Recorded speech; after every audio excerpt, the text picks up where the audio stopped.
this week? I feel like, you can't go what's in the past. I think we just have to learn from the games he played in. Understanding that we do have somewhat familiarity with him, but you can't judge him off the past. I think we just got to take Iowa for this season, and just continue to work off the film we've been given. What stands out from that film? Iowa's a very disciplined team.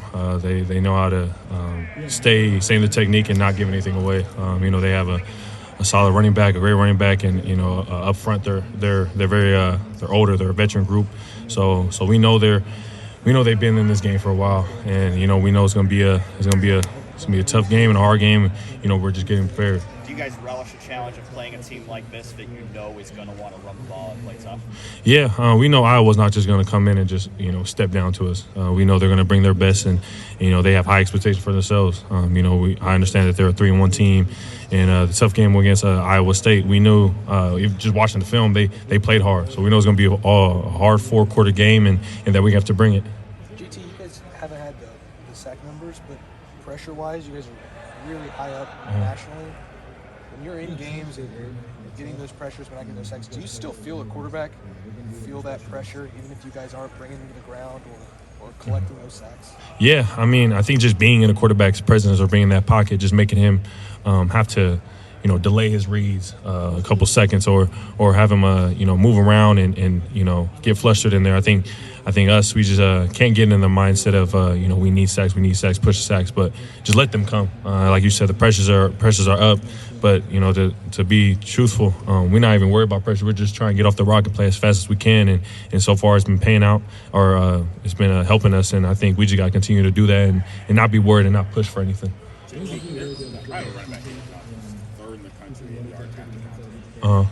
you watch him on film, what stands out about the way that he's able to just fight through and break and fight through tackle? Yeah, he's a big back, but he's also very patient. Can hit the holes very quick for his size.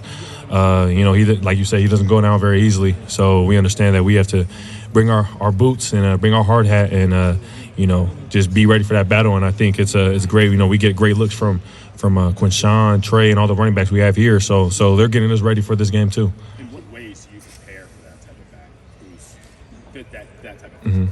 I think we just gotta, we gotta play. It's all 11. Up front we gotta play physical. Back end, I think it has to be a full 11 physical game. No one can't take their hard hat off and take a break. It's gonna be one of those games. It's gonna be an old school bang, and let's get after it. JT said yesterday, I don't know if you saw the comments from Cameron, Ohio State didn't recruit him, and he's glad because he wants to beat him. You guys see that comment? No, but understandable. He's motivated, and he's motivated to come in and do his thing. And we're also motivated to come in and show the Buckeyes or show everybody what this defense is about. This is a hard-nosed playing football team, and I believe we're a hard-nosed playing football defense as well. And I think it's gonna be a great one, a great challenge. It's gonna be fun, man. It's gonna be fun. Because last week, Michigan State got you on a few run plays. How much has tightening that up been a priority this week? Oh, crucial. We understand that we gave up a couple big runs, and even though we didn't let them get as many rushing yards, we understand that playing against teams like the team we're coming against now, those big runs are going to hurt. So we just got to tighten up the screws and continue to feed off each other and just really go out there and understand that this is going to be a game of inches. We know Iowa, they want to get 2 yards, 3 yards, 4 yards, whatever, any yard that it can get. So we understand that, 5 yards is going to be too much, and we just have to play physical and play discipline. Can you feel a difference when you got 3 linebackers behind you as opposed to 2?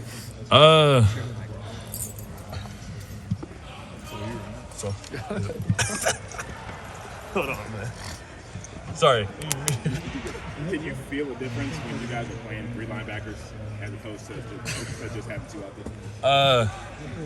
Yes and no. I think even when we have 2, Cody, Sonny, they fly around like as if there was 3.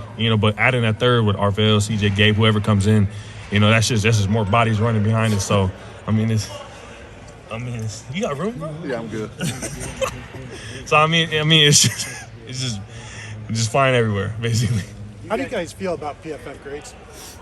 I don't pay attention to it. Jack, to you. I haven't looked at it. I want to ask you the same question that I asked JT. First of all, as an Ohio guy, you can probably understand how Kaleb Johnson feel the way he did. He wasn't recruited by Ohio State. You probably saw that comment, right? Yeah, we saw it. I mean, he's a good player, and we saw it, but we don't really pay too much attention to that. Obviously, he's going to feel some type of way, and he's a great back and having a great season. Jack, you guys played against Cade McNamara in 2021. Are you able to draw from that at all as you prepare for this game? I think it's he's a different player now. Obviously, a lot more experienced. But yeah, you can definitely look back and pick up a little bit from those previous games when he was at the team up north. So. But he's also a different player now, in a different system. So it's kind of hard to really pick something that's going to be really exactly the same. Is there any extra motivation to get to the quarterback this week because of that history? Maybe a little bit, yeah, definitely. You said you guys aren't paying attention to sack numbers, but going against a guy who's not as mobile, does that give you a little bit extra knowing that he's going to stand in the pocket as opposed to some of the guys who face the last couple of weeks? Yeah, I think, but we understand that the goal is we got to stop the run first and able to pass rush. So that's our number one goal is to play physical up front, and when they do decide to drop back pass, that's when we go get it. Does it feel like opposing offenses are trying to get the ball out quick when they throw the ball? It seems like they're trying to do shorter, more intermediate routes to get the ball out quick. Is that true? Do you think? Does that happen this year? Yeah, it feels like it, but we just understand we just gotta stay disciplined, stay poised, not press or not feel like we have to go chase and be what Coach Jay says, put a Superman cape on. Just continue to stay within your wheelhouse, stay within the scheme, and just continue to play hard-nosed football. JT, I've had a lot of people ask me why you aren't in a college football video game. What made you decide not to be a part of that? There's a lot of things that went in it. For me, it was just, I think I was just so focused on football. But, I think any further questions, probably just ask my pops, ask my family. It was a family decision. Anyone asked you about the mustache yet, Jack? No, I just wanted to cut the beard off and let it grow back a little thicker, and I just said, shit, might as well keep the mustache. So. How are you feeling out there as a run defender? That's always been a strength of your game. You had 5 tackles against Michigan State, and what are you seeing out there and kind of collapsing over? Yeah, no, I think that's a big part of football is stopping the run. That's something I love to do. I love to, play in a physical game and stopping the run. Come on, Mitch. And, I think that's a big part of football. Coach Johnson's the best at teaching us how to, block destruction and getting off blocks and making tackles. So that's what I just try to do when I can. I'm sure you've already been asked some about Iowa's running game, but just what specifically stands out about Kaleb Johnson and what he provides? Yeah, he's a big physical back. He likes to get downhill quick. Good runner, tough. He's having a lot of success this year. I think he's coming off an injury from last year too. So, he's having a good year, and we're excited to play a back like him. Speaking of Jim Knowles, he was talking with us yesterday, last week he didn't mention a defensive player of the game, and then this past week some of the reporters were mentioning where you guys are ranked in the top statistically, and he said, get out, that's rat poison. He made a joke about it. So, we keep hearing that they're pushing you, but also they're making some jokes and stuff like that. So just the vibes and the culture at practices and things like that. You guys are going hard, but you guys are still cracking some jokes. Yeah, that's, I think he's spot on when he says that's rat poison. Trying to listen to, reading your own press clippings is the fastest way, to get you beat and have a bad game. So, that's just our mentality. But, at the same time, we're going to have fun with it. Coach Knowles is a goofy guy. Behind the scenes, maybe not to you guys. You guys might not get to see that side of him a whole lot, but he's a fun guy to be around. He likes to joke and have fun too. But, it's all business when we get on the field. Jack, if you have, or JT, you guys have one word to describe 2024 Ohio State football practice, what would that word be? Oh, practice? Practice. Falcon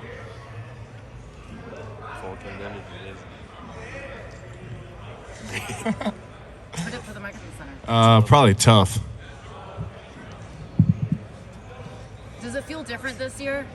We like Josh Fryer, for example, he mentioned how he, after every single play at practice, he is catching his breath and he's never felt this exhausted at practice. But does this year feel, it's the natty or bust season, does it feel different at practice each week? Yeah, I think we just turn up the intensity. I was just telling Jack, it feels like fall camp. Like we try to make every every play in practice feel like it's a game rep.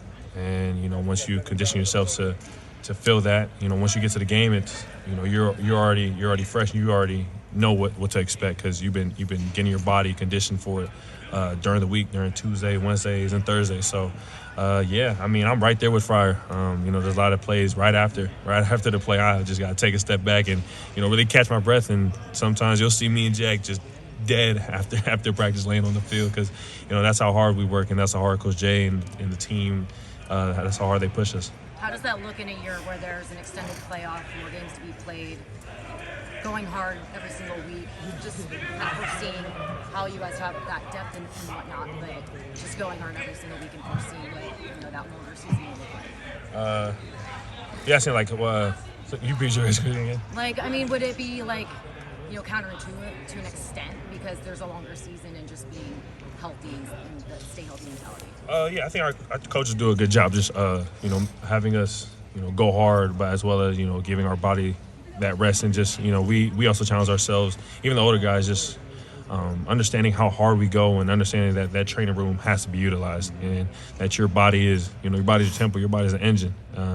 You know, without that engine, your car can't get going. So that's how we treat every day. You know, as hard as we go on the field, we have to do the same in the training room and the same in our body, right? So, I mean, it plays both ways, and I think that's a great thing our coach has been doing is preaching that often on the field. You know, getting your sleep, putting the right food in your body, and also taking care of your body as well. I know a lot said about the running back there, Kaleb Johnson, but the tight ends, like how do they factor into the run game? What's the challenge maybe that they pose? The Iowa tight ends. Say that again, please. What just stands out about the Iowa tight ends? I mean, historically they're great, and they're a big part of that run game. Yeah, no, they're a huge part of their offensive team in general every year. I actually, know Luke Lachey pretty well, growing up in Columbus, Ohio. Played some basketball against him growing up, so Luke's a good athlete, good player, and they got a couple other tight ends that are really good too. So, like I said, they're a solid team all the way across the board, and we're excited for the matchup. Thanks, guys. Thank you.